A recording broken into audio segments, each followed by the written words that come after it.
ఆశీనులైన పెద్దలందరికీ నమస్కారం. అధ్యాపకులందరికీ అభినందనలు.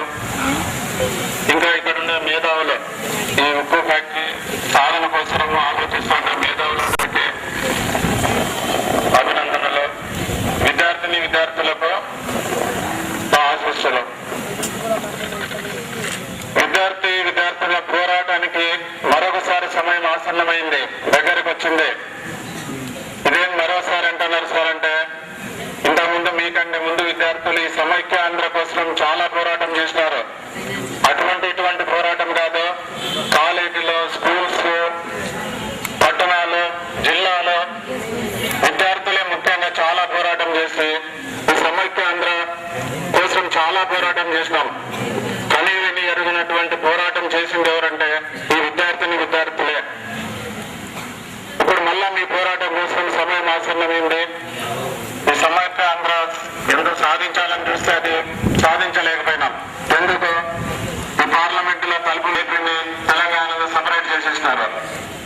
ఆ సపరేట్ చేసిన ముందర మనల్ని కొంత మనకు తగ్గేదాన్ని చిన్న మాటలు చెప్పేసి మీకు కడపకు ఉక్కు ఫ్యాక్టరీ, పోలవరం ప్రాజెక్టు మేమే పూర్తి చేస్తాం, మీకు ప్రత్యేకమైన స్పెషల్ స్టేటస్ ఇస్తాం, అవి ఇవి చెప్పుకుంటూ వచ్చి మనల్ని కొంచెం తగ్గిస్తూ సమైక్యాంధ్ర పోరాటంలో మన పౌరుషాన్ని కొంత తగ్గిస్తూ వచ్చినారు.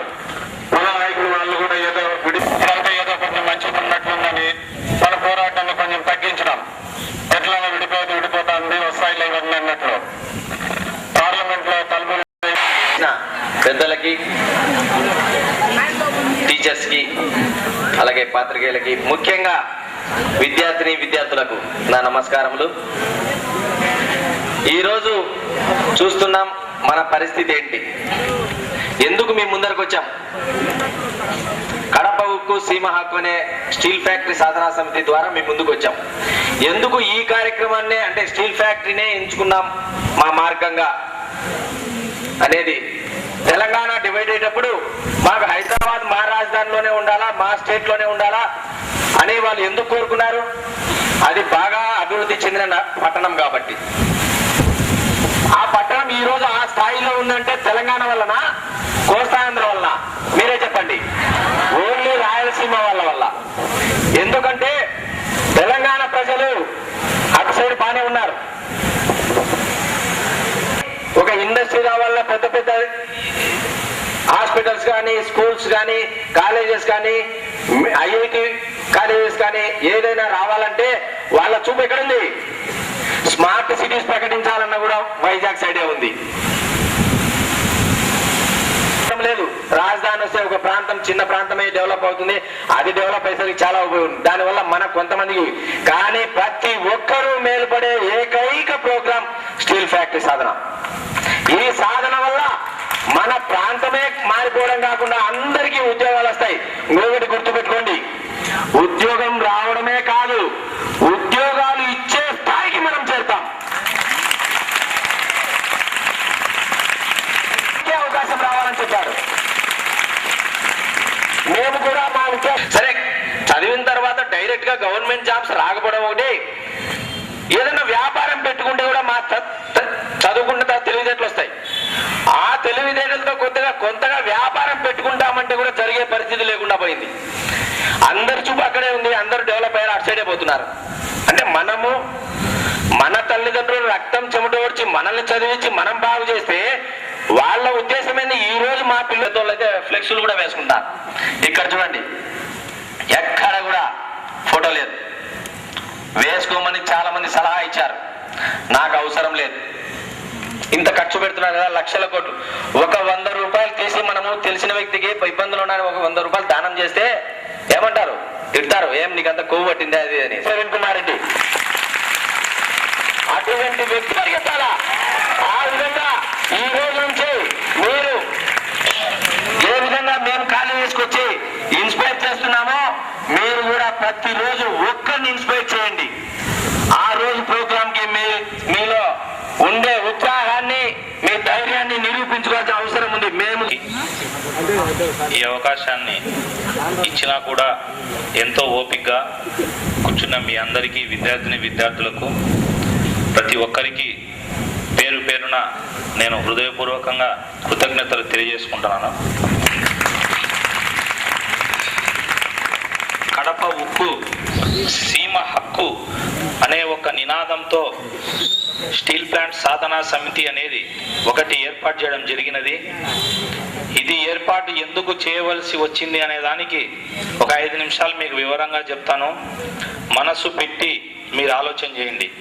నేను ఏదైనా తప్పు చెప్పినా, నేను ఏదైనా అబద్ధం చెప్తే మీరు డైరెక్ట్గా లేచి వచ్చి నన్ను అడగండి, అది నిజమా అబద్ధం అనేది నేను చెప్తా.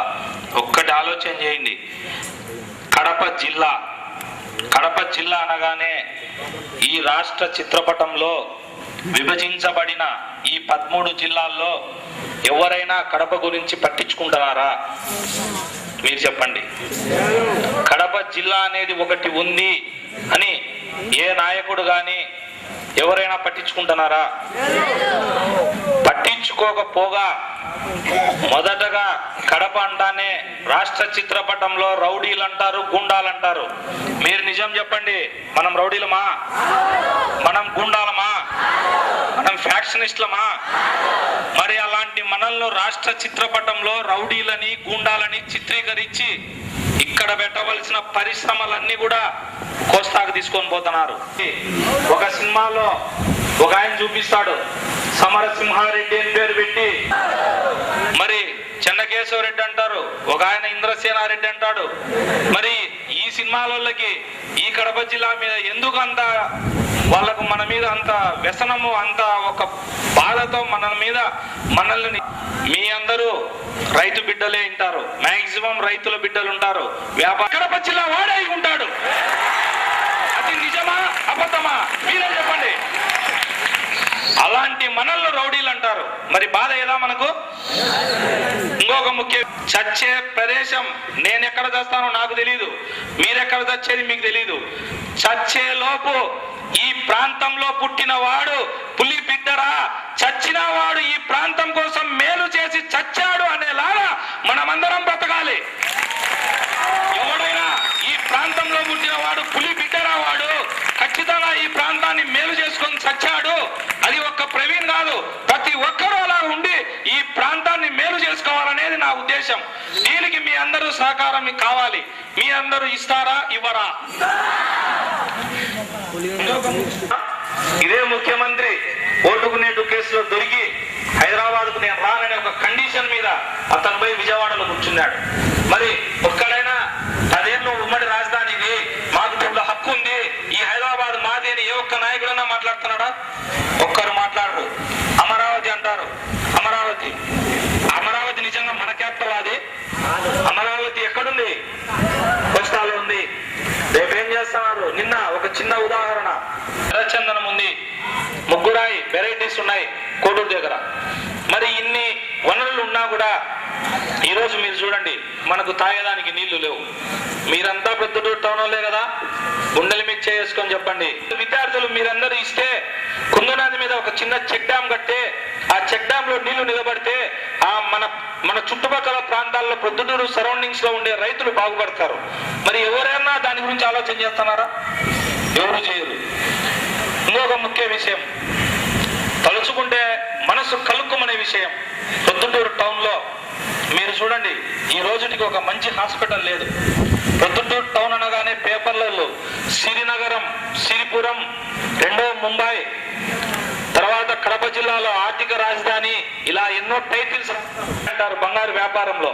మరి అలాంటి ఊర్లో వర్షం పడితే రోడ్ల మీద నీళ్లు నిలబడి, మీకు తెలుసు పసి పిల్లలు డెంగ్యూ వ్యాధి వస్తే ఆ తల్లిదండ్రులు పడే నరక యాతన ఎలా ఉంటుందంటే, ఇక్కడ హాస్పిటల్స్ లేక వాడు ఎప్పుడు చేస్తాడా బతుకుతాడా అనే ఒక మనోవేదనతో ఆ తల్లిదండ్రులు 2 చేతుల మీద ఎత్తుకొని కర్నూలుకో, హైదరాబాద్కో, చెన్నైకో పరిగెత్తాల్సిన పరిస్థితి ఉంది. నిజమా కాదా? మరి ఎత్తుకపోతా అంటే ఆ పసి పిల్లవాడు ఆ తల్లిదండ్రుల చేతిలో చనిపోతే ఆ తల్లిదండ్రులు పడే బాధ మీకు అర్థం కావాలా? మీరు నిజం చెప్పండి, ఇది వాస్తవమా అబద్ధమా? పిల్లల ప్రాణాలను పణంగా పెడతారు. ఒక్కడైనా పొద్దుటూరులో దోమలు కట్టి డెంగ్యూ తెస్తున్నారని ఒక్క ధర్నా చేసిన నాయకుడిని చూపించండి. లేదు, పొద్దుటూరు టౌన్ లోపల సమస్య ఉందని చూసేవాళ్ళు లేడు, కడపలో చూపించేవాళ్ళు లేరు, రాయలసీమలో ఈ సమస్య ఉందని చెప్పేవాళ్ళు లేరు. ఒకరేమో ప్రోటోకాల్ ఇవ్వలేదని ఒకరు పోటీ, ఒక పార్టీ ఏమో ఎమ్మెల్యేలు కొనాలని ఒక పార్టీ ఏమో సెంట్రల్లో అధికారంలో ఉండి రాష్ట్ర విభజన జరిగేటప్పుడు ప్రత్యేక హోదా కావాలి ఆంధ్రాకు 5 ఏళ్ళని ఆ రోజు ఉండే కాంగ్రెస్ ప్రభుత్వం చెప్తే, ఇప్పుడు ఉండే పెద్దలు 10 సంవత్సరాలు కావాలి ఆంధ్రప్రదేశ్ కు, ప్రత్యేక హోదా సరిపోదన్నారు. మరి ఈ రోజు ప్రత్యక్షంగా దొరుకుతాయి. 1,00,000 కుటుంబాలకు పరోక్ష ఉపాధి దొరుకుతుంది. స్టీల్ ఫ్యాక్టరీలో చిన్న బజ్జీల కొట్టు దగ్గర నుంచి పెద్ద పెద్ద హోటల్స్ వరకు జీవనోపాధి దొరుకుతుంది. తర్వాత ఐరన్ ముడి సరుకు తోలేదానికి లారీలు అవసరం, ట్రాన్స్పోర్టర్స్ జీవిస్తారు, లారీ డ్రైవర్లు, కార్మికులు అందరికీ పని దొరుకుతుంది. ఒక ఆర్థిక భరోసా దొరుకుతుంది. రేపు మా పిల్లవాడి ఫీజు కట్టాలంటే నేను ఇంట్లో ఏ తాలిబొట్టు అమ్మాలనే ఏ తండ్రి ఆలోచన చేసే పరిస్థితి ఉండదు. ఉద్యోగం ఉంటుంది, వాళ్ళకు పని ఉంటుంది. తర్వాత ఈ ట్రాన్స్పోర్టర్స్ ఈ స్టీల్ ను మళ్ళీ కృష్ణపట్నం పోర్టుకు తీసుకుపోతారు. ట్రాన్స్పోర్ట్లు ఈ రోడ్డమ్మడి వెళ్ళేటప్పుడు మీరు ఒక్కసారి నెక్స్ట్ రోజు పొద్దున్నే పేపర్ చూస్తే దోనకొండ దగ్గర 53,000 కోట్లతో పారిశ్రామిక హబ్ అంటాడు. మరి ఎరువులు తయారు చేసే ఫ్యాక్టరీకి 10,000 కోట్ల పెట్టుబడి అంటాడు. ఒక ఎరువులు తయారు చేసే ఫ్యాక్టరీకి 10,000 కోట్లు అయినప్పుడు స్టీల్ ఫ్యాక్టరీకి ఎన్ని కోట్లు కావాలి? 30,000 కోట్లు కావాలి. మరి 3,000 కోట్లు కేవలం కడప జిల్లాలో ఉద్యమాలు జరుగుతాయనే ఉద్దేశంతో ఆయన ముందుగా గ్రహించి నేనేదో స్టీల్ ఫ్యాక్టరీ అంటున్నాను. మనందరిది మీరే విద్యార్థులు ఈ స్టీల్ ప్లాంట్ సాధనా సమితికి రాజులు గాని, మంత్రులు గాని, శాసనకర్తలు గాని దిశ నిర్దేశించిన వ్యక్తులు ఎవరంటే కేవలం మీరు మాత్రమే. ఆ రోజు పొద్దుటూరు టౌన్ లో జరిగే బహిరంగ సభలో నేను కనీసం స్టేజ్ కూడా ఎక్కను, మీ కింద కూర్చుంటా. స్టీల్ ఫ్యాక్టరీ ఇవ్వమని చెప్పండి, మీ దగ్గర కింద కూర్చొని సభలో మీరు పైకి లేచి మాట్లాడండి, మీ అభిప్రాయాలు మీరు చెప్పండి, నేను మీ కింద కూర్చుంటా. నాకు కావలసింది ఒక్క స్టీల్ ఫ్యాక్టరీ మాత్రమే. ఇదే స్టీల్ ఫ్యాక్టరీ ఈ ఉద్యమం చేసేదానికి ఒక చిన్న ఉదాహరణ. ముస్లాం ఇంటి దగ్గరికి వచ్చే నేను అదే పనిగా తాపలు దిగి కిందికి వచ్చి, ఏమవ్వా ఇలా వచ్చినావు, ఎంత కష్టం రాంది నీకంటే, కళ్ళ నీళ్లతో ఏడ్చి నా కాళ్ళు పట్టుకుంటా అంటే పైకి లేపినా. ఏమ్మా అంటే, నా కొడుకు చనిపోయినాడు, నా మనవడు బీటెక్ చదివినాడు, ఉండే భూమి ఎంత అప్పుల్లో ఉంది, బ్యాంకుల్లో ఉంది నాయన, నా వాడు పని లేదు, ఎక్కడైనా రోజుకు ఒక 50 రూపాయలు వాడు తినేదానికైనా 50 రూపాయలు వాడు సంపాదించుకునేటట్లుగా ఒక ఉపాధి ఉంటే చూపిస్తావా అని అడిగింది. మీరు చెప్పండి, అది ఎంత బాధాకరమైన విషయం. ఒక 72 ముఖ్యమంత్రి గారు దయచేసి మేము మిమ్మల్ని అడుగుతున్నాం, ఫస్ట్ అడుగుతున్నాం, మీరు స్టీల్ ఫ్యాక్టరీ ఇవ్వండి. మీరు చెప్పినట్టు ఈ ప్రాంతంలో రౌడీలు ఉన్నారంటే నేను, నా కుటుంబ సభ్యులైన మీరందరూ స్టీల్ ఫ్యాక్టరీ దగ్గర రాయింబవులు పడుకొని స్టీల్ ఫ్యాక్టరీ కట్టిస్తాం. ఏ రాజకీయ నాయకుడైనా డబ్బడిగినా, ఎవడైనా రౌడీలని వచ్చి అక్కడ గొడవ చేసినా మొదట వాళ్ళను తన్ని స్టేషన్ లో అప్పగించే బాధ్యత నాది. ఎవరైనా సరే ముందు స్టీల్ ఫ్యాక్టరీ డేట్ అనౌన్స్ చేయండి, స్టీల్ ఫ్యాక్టరీ మొదలు పెట్టండి. రాజకీయ నాయకులు అడ్డం వస్తే మీకు తెలుసు, ఇదే తెలంగాణ మూమెంట్, తెలంగాణలో రైళ్లు పరిగెత్తి నా డిపాజిట్లు గల్లంతైతాయి రాయలసీమలో అనే వాళ్ళు భయపడేలా తయారవ్వాలి. మీరందరూ నడుస్తారా అండి? నేను కూడా ఏదో ఒక కాలేజీ నుంచే నడుచుకుంటా వస్తా, మీలో ఒకటిగానే వస్తా. నడుచుకుంటా అందరం చేయి కలుపుదాం. చేయి కలిపి రాజీవ్ సర్కిల్లోకి మనం కొట్టే చప్పట అమరావతిలో నిద్రపోయే పాలకులకు కనువిప్పు కావాలి. ఆ కనువిప్పు అయితే రాబోయే ఎలక్షన్స్ లో ఇంకా మాకు ఓట్లు రావు. విద్యార్థులు నడుం మిగించినారు.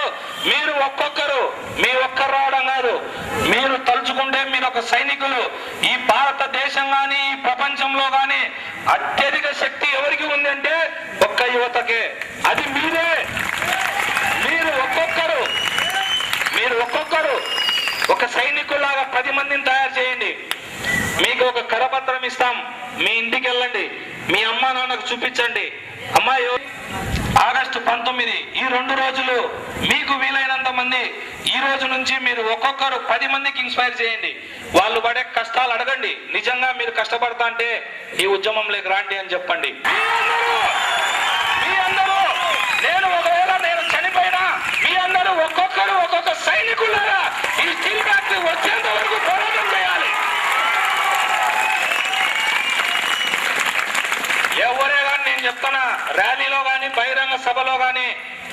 మనకు ఎవరికి ఆవేశం వద్దు, మనం విధ్వంసాలకు దిగొద్దు. ఎందుకంటే ఒక్కసారి ఆలోచన చేయండి, విధ్వంసానికి దిగితే ఉద్యమం నీరు గారిపోతుంది. మనకు కావాల్సింది మనము శాంతియుతంగా తెచ్చుకుందాం. మన కడుపులో ఉండే ఆకలిని మనం రగిలిపోయి మనము బాధతో చెప్పే మాటల్ని పాలకులకు వినిపించేలాగా చేసుకుందాం. అయ్యా ఇది మా ఆకలి కేక, ఈ కేక గన అరిచి అరిచి చచ్చిపోయే స్థాయి వస్తే మేము కాదు చచ్చేది, మీ ప్రభుత్వాలు కూలిపోతాయని చెప్పలేరా? మీ అందరూ తయారు కావాలి. బాగా గమనించండి, మనమందరము ఈ ప్రాంతంలో పుట్టాం. ఈ ప్రొద్దుటూరు టౌన్ ఒక స్టీల్ సిటీ చేసుకుందాం, ఈ కడపను ఒక కోనసీమ చేద్దాం. దీనికి మీ అందరి సహకారం ఇస్తారా ఇవ్వరా? మరి మీ అపోహలన్నీ పక్కన పెట్టుకోండి. 2 రోజులు మీ చదువులు పాటు కాకూడదు, మీరు చదువుకోవాలి, ఉద్యోగాలు చేయాలి. 2 రోజులు రండి, మీరు ఒకరు కాదు 10 మందిని తీసుకురండి. ఆ రోజు మీరు చేసిన అది తల్లిదండ్రుల దగ్గర రేపు భవిష్యత్తులో ఉద్యోగాలు మీకే వస్తాయి.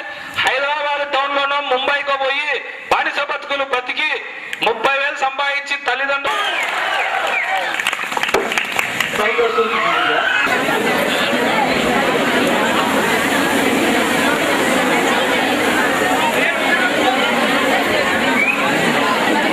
బాబు దయచేసి సైలెంట్ అమ్మా.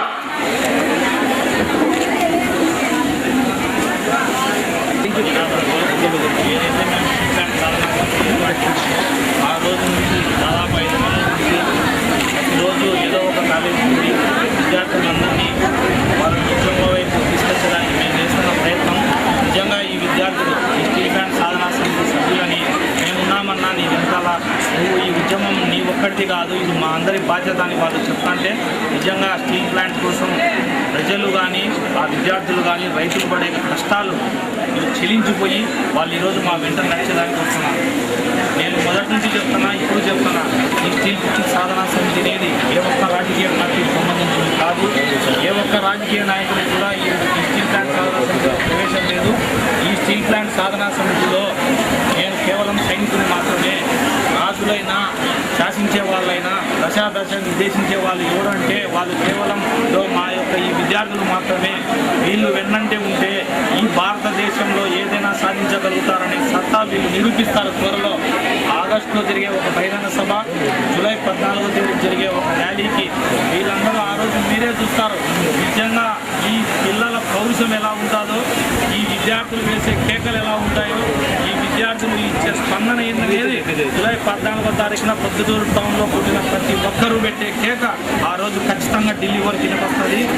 వీళ్ళందరి ఉత్సాహం చూస్తుంటే ఖచ్చితంగా వస్తుందనే ధైర్యం మాకు ఉంటుంది. ఈరోజు మేము చూస్తాం, చాలా ప్రోగ్రామ్స్ కండక్ట్ చేశాము. విద్యార్థుల్లో కానీ బయట రెస్పాన్స్ కానీ చూస్తుంటే రోజుకి మాలో ఉత్తేజాన్ని పెరుగుతూ ఉంది.